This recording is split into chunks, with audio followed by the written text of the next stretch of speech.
Hi, my name is Gibson, and I'm the creator of the Personal Development School.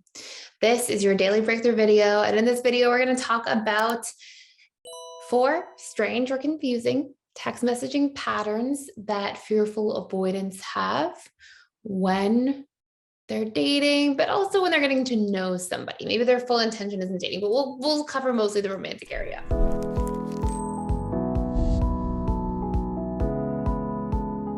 I'll also give you not just the habits, but what's going on for the fearful avoidant in their mind behind the scenes. So pattern number 1, overly long text messages. Now, this is why I was like, okay, it's not just from the dating perspective, but sometimes fearful avoidants will send overly long text messages. And sometimes they will also send these overly long text messages to people they're not necessarily completely romantically interested in. And this can actually cause a lot of confusion or mixed messages from other people on the receiving end, because sometimes it will mislead a little bit. And the fearful avoidance intention isn't to mislead. They usually don't realize they're misleading, but fearful avoidants really appreciate depth of connection. And so oftentimes they'll send these long messages or have this deep sort of connection with somebody, having deep conversations. And that can be easily taken on the receiving end by somebody who's romantically interested in the FA as oh, you must be really interested in me because you're taking all this time to connect. And for fearful avoidance, it's more like the need for depth of connection and can also be in a friendship way. So that can be a little bit confusing for somebody on the receiving end. And sometimes these overly long messages can be, I don't want to say a chore, but can burn out both parties depending on who it is. So generally FAs will start there. Then sometimes they'll feel burnt out by their own overly long message exchanges with people. So they'll kind of pull away all of a sudden, and it can create some incongruency. Sometimes the person on the receiving end will be like, whoa, this is a lot of messaging to go back and forth. But those overly long messages, what they actually represent to the fearful avoidant themselves is depth of connection, and also not wanting things to be taken out of context, which leads to this natural thing that fearful avoidants often do, which is to over-explain themselves a little bit. So this brings me to number 2, which is fearful avoidants often over-explain. And they can over-explain when they feel like they did something wrong. If they didn't do something wrong, but they feel like you might think that they did something wrong, we'll see some over-explaining happen there sometimes. And it's because fearful avoidants have this core wound of I am bad. And usually FAs don't necessarily resonate with that right away, because they're usually not doing anything bad, or they're not bad people. But because there was oftentimes a lot of emphasis being put on being good or not getting in trouble, or sometimes there were heightened levels of punishment for an FA. When FAs pay attention, often what they're doing in a lot of their behaviors are trying to prove that they are innocent, prove that they are good, overcompensate so that people know that they're a good person or a good girl or a good guy or a nice guy, or some of these different variations of this idea.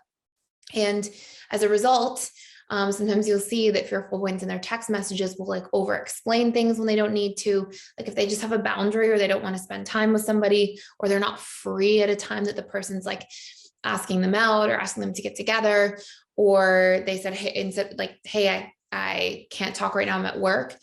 They might say, hey, I can't talk right now, I'm at work, and all these things are happening at work, and tell this whole big story about it, because they're really afraid of people getting hurt or taking things personally, or them seeing a bad person, seeming like a bad person. So you'll see some of these different dynamics that can show up in the FA text messages. And yeah, that's a big one for number 2. Number 3 is going MIA. Fearful avoidants are generally all or nothing people until they do some inner work and become more securely attached. And there's strengths in being an all or nothing person, but it's also really important to point out that all or nothing thinking produces all or nothing behaviors and actions and habits, which create all or nothing people and all or nothing sort of extremes in a person's behavioral everyday life. And all or nothing thinking in and of itself is correlated with trauma. So we tend to see things as all good or all bad, or be all in or all out, or these sort of extremes, when we experience more traumatic things that kind of split us more into these polarities. And so you'll see that same theme tie in and be threaded into fearful avoidance relationship to others, right? And so sometimes we'll see fearful avoidants be very present, very there, very interested, a big participant in text. And then we'll see them kind of go MIA for a little bit. And the reason I'm saying go MIA instead of ghosting is because a lot of times the fearful avoidance intention is to resurface, is to reconnect. It's just to like, I just can't deal with this right now. I'm overwhelmed, I'm burnt out, whatever it might be. So they can sort of like pull back strongly. And then a lot of times their intention is to like send a proper long text message back tomorrow or explain myself the next day. And generally FAs will, there will just be like these big inconsistencies where they're really available and then they pull back quite far. However, sometimes fearful avoidants have this really interesting kind of like set of patterns that happen where they will be really there, then a pattern changes and they know they've pulled back because they're exhausted or burnt out or don't want to text as much and they're not communicating their needs and boundaries. And so suddenly instead, they'll feel like overwhelmed or they'll feel guilty about that they got overwhelmed. And then that guilt will like trip this avoidance strategy, like this wire, like, oh my gosh, I haven't gotten back to this person. I feel bad. That sucks. I feel really badly about this. And so they'll basically go further and further away from actually getting back to the person. It's like they just drift further away. And then sometimes that guilt stops them from even like going back at all to reconnect with that person. And sometimes too, because FAs are such all or nothing people, sometimes they're all in with so many areas of their life that it's hard for them to juggle that many balls at once. And so when there's this disconnect, they'll be like, oh, I'm going to go back to this. I'm going to go back to this. And they feel guilty. And then they're like, and I don't have like the emotional bandwidth for that right now because it's being tied up in all these other areas that I'm super, super invested in. So that's another big texting pattern, communication pattern with fearful avoidance, and can definitely be something to work on if you are an FA. By the way, if you're looking to reprogram like a lot of these things, a great course for a lot of these dynamics are our boundaries course and our communication course. So you can check them both out for free for 7 days using the link below, which actually gives you access to the whole school, all of our courses, all of the attachment style courses, relationship courses, everything in there, boundaries, communication, subconscious reprogramming courses, emotional regulation courses, all that stuff for free. For 7 days, you can go scope everything out. And you are able to jump in. I do 4 live webinars every single week with our students. You can come in, ask me questions. And we have a daily community or social event, usually 2 a day, where you can just connect with other like-minded people and practice some of the tools, practice communicating. But you can use that link below to check it all out. And number 4 is fearful avoidance can become suddenly short and withdrawn. Now, when this happens over text, when a fearful avoidance is really present and then they really pull back, generally there are a couple sponsoring reasons behind the scenes. Reason number 1 is they got burnt out and they decide, okay, I'm done with texting now. Reason number 2, actually we'll say 3.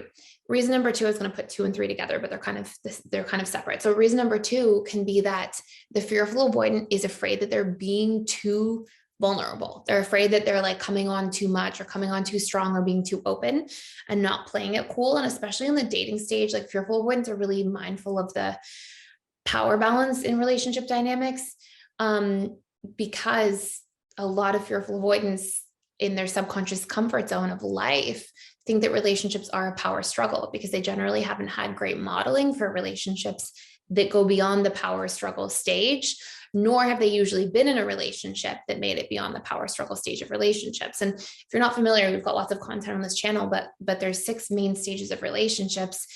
And relationships are not just about the dating, honeymoon, and power struggle. There's a lot more to relationships. In fact, the most of the life cycle of a relationship is after those 3 phases. So it's not just infatuation and then fighting, right? There's actually so much more that a relationship's supposed to be. But when you don't have modeling for that, it can feel confusing and it can feel like we're either on this all-time high or we're in a power struggle. And if you haven't seen anything else beyond that, then we kind of assume that at a subconscious level. Anyways, there's courses that you can check out about that in PDS as well, using that link below, where we talk about the 6 stages of relationships. And there's lots of content on this channel about it for free too, whatever works for you. So the next thing is that the other thing that can be happening is if a fearful avoidant is looking for some kind of response to something, and they don't get it. So it can be that you become a little shorter and then they feel rejected and they shut down and they polarize into their avoidant side. Or it can be that something seemed to be fishy or break the trust in the communication. So they pull back and self-protect. Or it can be that they were kind of looking for like some kind of validation or deep connection, or for you to ask questions back, and they got kind of offended by something or rejected. And so they pulled back all of a sudden. And so you see the polarity of super available, super there, super pulling back, super self-protection mode. And this is why these things are happening behind the scenes. So I hope this makes sense. I hope this is a helpful video for you. Please let me know questions you have down below. Also, we have a free attachment style quiz you can take anytime if you want to just see like what percent of your attachment style is secure at this time and what big places to work on there are. So you can use that link as well. And that's it for today. Thank you for being here. Thank you for watching. Please subscribe. And I will see you in the next video.